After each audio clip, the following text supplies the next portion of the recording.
Hey, welcome to day 6, 7, 8, 9 of the Inclusive Practice Challenge to support you to get inclusive practice in your head, your heart and your hands. Today we shall be reviewing some literature.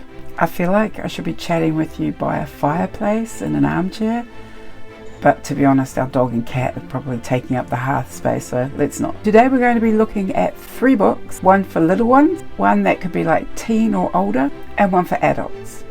Oh, see, look, I've got my author pencil here.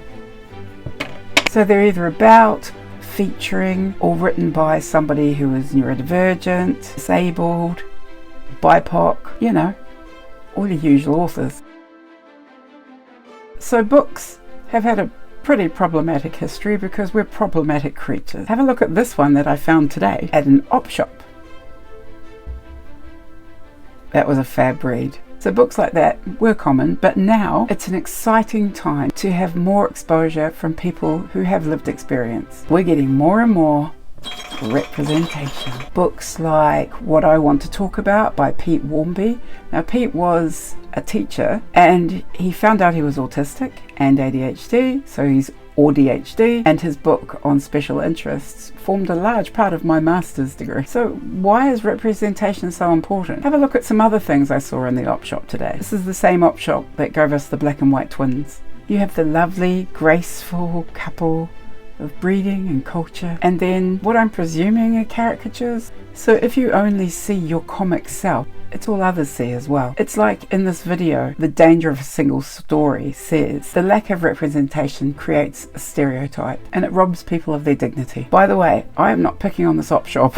It isn't hell-bent on promoting racism. It's just throwing up what has been normal for us to think and believe about each other. So we need a balance of stories to represent the people in our world. Not just books, we need a balance of film and toy and whatever other media you can think of. Oh, side note, I had these toys in one of my classrooms and a person in the senior management team, no less, took one look at them and said, "Ooh," and told me how creepy they were. I wonder if she'd say that to somebody in real life, somebody with Down syndrome and their family. I wonder how that would turn out for her. Actually, I'd almost pay to see that happen.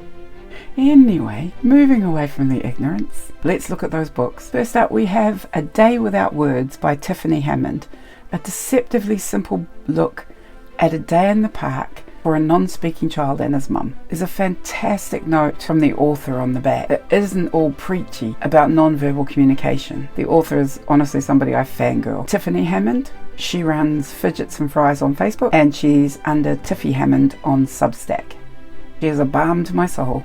Keeps it real. She makes me laugh and cry in recognition, and she inspires me with her fiery words. She's another lady who would for sure be one of those parents on the email to the school.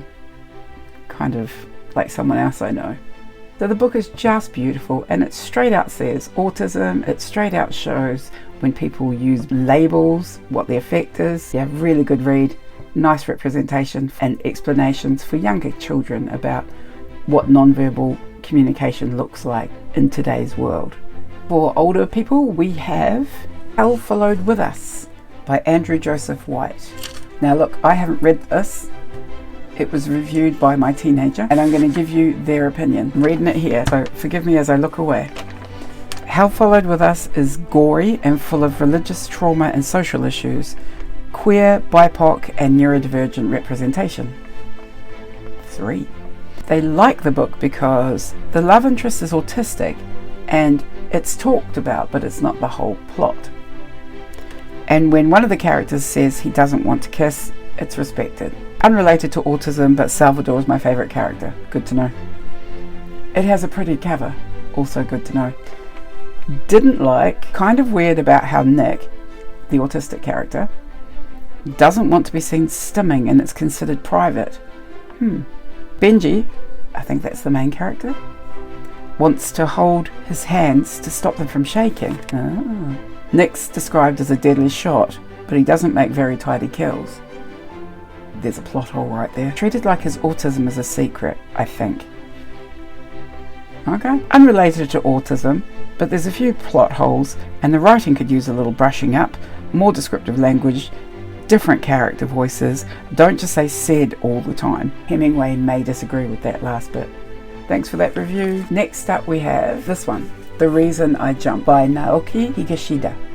He was 13 and non-speaking when he wrote this. I love this bit in the flyleaf. When I was small, I didn't even know that I was a kid with special needs. How did I find out? By other people telling me that I was different. So this one was very eye-opening for me when I first read it. Again, on the back, it's all said for me. The Reason I Jump is a Rosetta Stone. The book takes about 90 minutes to read, and it will stretch your vision of what it is to be human. So it's written in question and answer format. And I'm really grateful to the author for the honesty and the bravery and the energy used to get all of this on paper for us. So those are just a few reads to consider. This, to me, to augment books like The Curious Incident of the Dog in the Nighttime, which along with movies like Rain Man increased awareness of difference. But like nearly every early awareness of difference in media, it's now seen a little bit as problematic because awareness isn't actually understanding, is it? Let's hear from the people with lived experience. Well, that's it for today. I'm off to read a good book. If you want to comment below with things that you've found, I'd love to read it or look at it. Show us your fab finds. See you on day 10. Have a good one.